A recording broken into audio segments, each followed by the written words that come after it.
কাব্যপিডিয়া বইয়ের আরেকটা কবিতা শোনাই। কবিতার নাম সম্প্রীতির আলো। সবাই মিলে হাতে হাত, একই পথে হাঁটে জাত।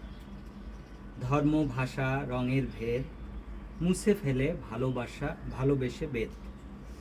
পাহাড় সাগর মাঠের ঢাল, সবখানে সম্প্রীতি মেলে জাল। মনের মাঝে দেয় না ঠাঁই, বিভেদ মাখা কোনো রঙের ছাই। মানুষ আগে, ধর্ম পরে, ভালোবাসা সবার ঘরে। তুলে রাখি হৃদয়খানি, নেই কোনো ভেদ, নেই কোনো ক্লেশ।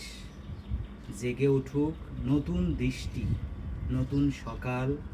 জাগুক মানবতা, জয় হোক তার চিরকাল। সম্প্রীতির আলোয় উদ্ভাসিত হোক মানুষ, একই সাথে করো নাচ গান, না হয়ে বেহুশ। ধন্যবাদ।